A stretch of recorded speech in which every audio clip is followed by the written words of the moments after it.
All right, guys, I'm not gonna lie. I screwed up. I screwed up on my content. Let me show you why.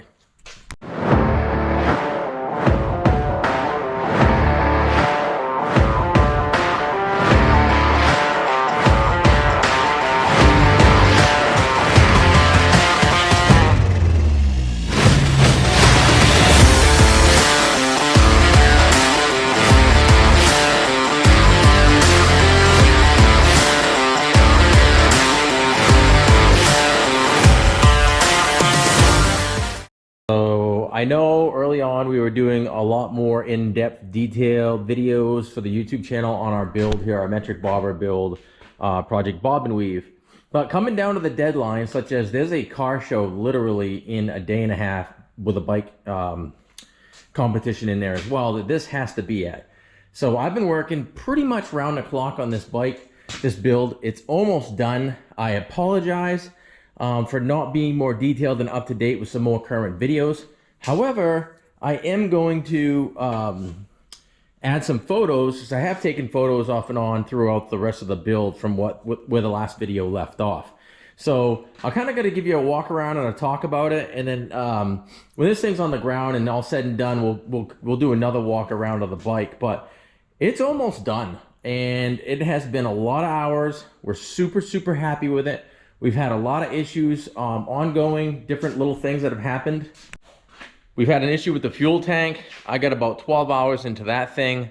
Unfortunately, it's just the way it is, especially when you build these bikes. You never know what you're gonna run into. But we have come through that at the last minute. The wiring, as you can see on the floor there, was a nightmare. As far as grooming it and cleaning it out and getting rid of things and systems that you just don't need. Now, if you just wanted to go ahead and slap it together and tape up a harness or whatever and not clean up any of the stuff you don't want, you could do that and try to hide stuff as much as you can, but we wanted to streamline this as much as we could. So let me show you. All right, on the floor there is wires, parts, pieces, switches, you name it. We don't have any handlebar controls. We got rid of all of that. We got rid of the kickstand safety switch, the neutral safety switch, the clutch safety switch, the whole speedometer indicator light package that was on this bike, that's gone as well, and that's a big chunk of the harness.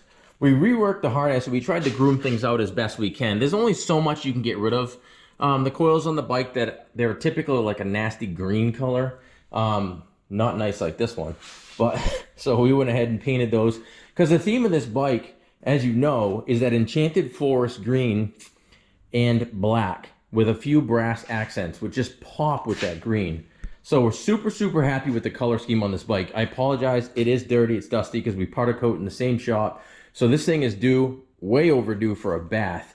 But we're about to get it down on the ground, change the oil, check the tire pressure, take it for a ride, make sure all systems are still a go. Electrically, everything's working. It does start, it does run, it runs really well. We got some stuff and worked with Justin Alexander from Motorcycle J's. He helped us out with some stuff and some troubleshooting as well on the bike. So that was awesome. This throttle tube and grips come from him as well. We'll put some links to his site as well in our description. But this bike right here is our most in-depth bobber build that we've done, as you know, right down to the frame. So let me take you through some of the electronics and the wiring, gadgets and goodies we got. All right, the first thing you see on the front of the bike is that cool looking halo light. Now that halo light is also a daytime running light, so we have it wired into key on power. As well as you see on the forks itself, we have these daytime running lights, which aren't only a daytime running light, they're also our blinkers. So we went ahead and mounted our blinker switch. This was also a kit from Motorcycle J's as well.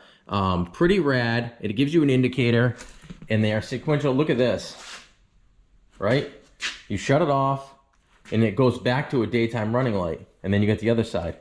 Now the back, we didn't go this route. We went a little bit different. I went ahead and made a custom pan for under the seat and put some cat eye, basically strobes when you wire this thing up. So you have strobe lights in it now for the blinkers, which is cool. And actually, if you activate them both and you break down or whatever, you got strobe lights, which is cool. So that's another option, which is really neat. Customer didn't want anything mounted up on the bars. Like I said, we wanted to keep everything really clean, really simple. There's a brake switch up there, but that's it electronically up on the bars with one drop mirror as well. So another look at our tank with the brass fittings. Start switch, check that out. It's lit up. Bike sounds great, runs great. It's pretty rowdy, it's pretty loud, I'm not gonna lie. Got our tail light over here, side mount. Exhaust dump right here. The horn over here. Pretty sweet, right? Looming hands-free.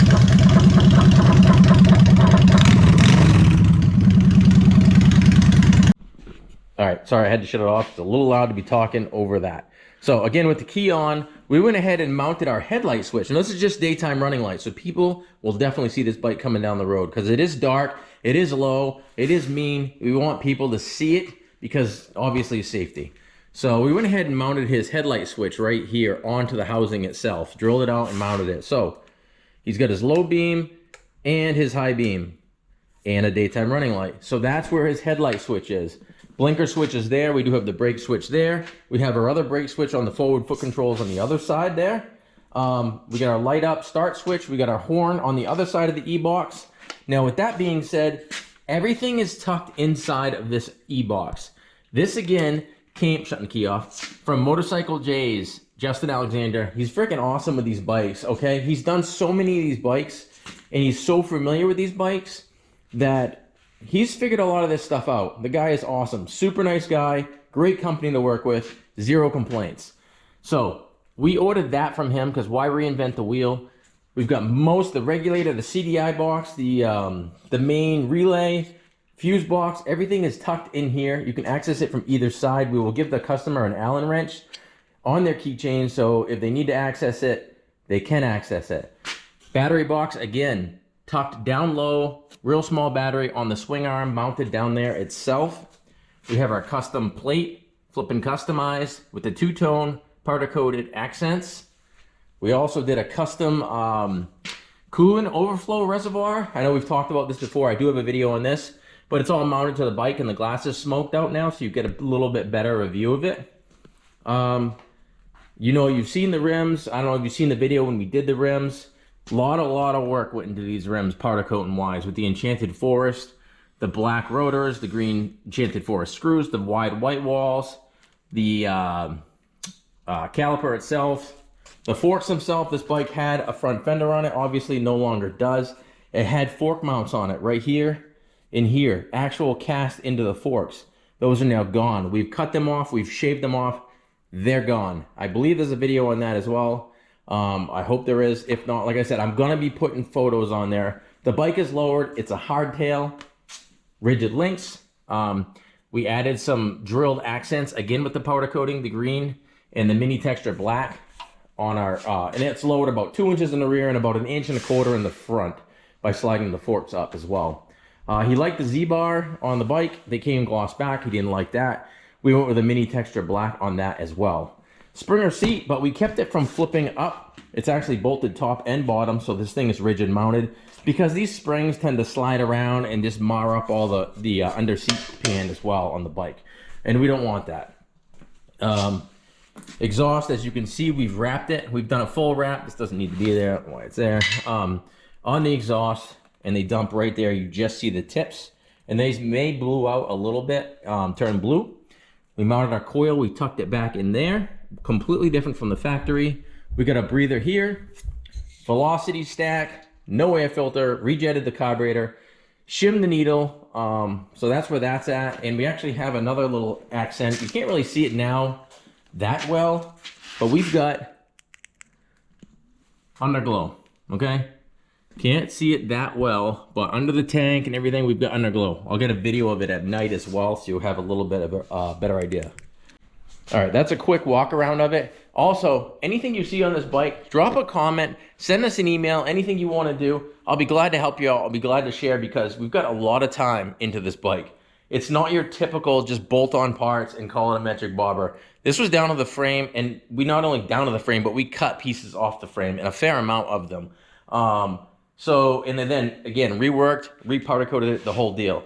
I'm gonna go ahead and clean up my mess on the floor. I'm gonna get this bike on the ground, change the oil, check the tire pressure, take it for a ride, make sure we're good to go, and then this thing is gonna be just a few little touch-ups, in a detail job, and we're ready for that show.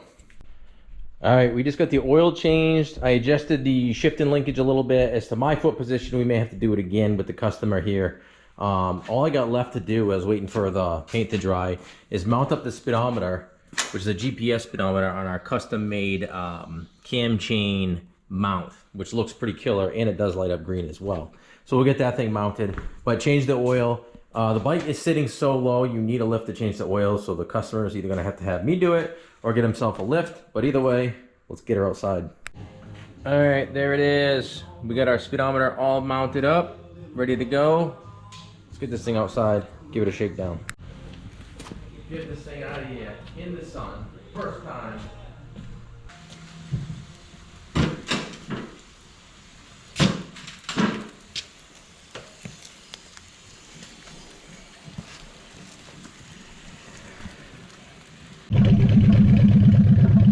Here she is out in the sun.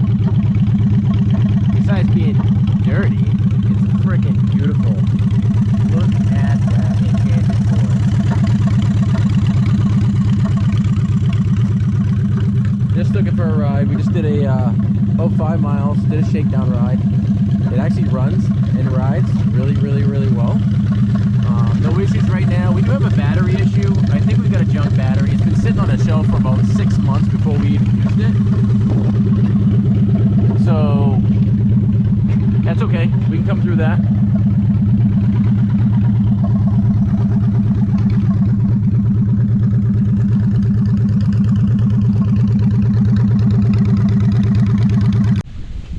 Almost forgot, I wanted to give you a nice little shot of our other metric bobber build that we built. That's also on our YouTube. That's actually an 08 Kawasaki Vulcan bobber, which is actually the first one we did. It wasn't completely down to the frame, but close, with some custom mods and custom fabrication on it as well.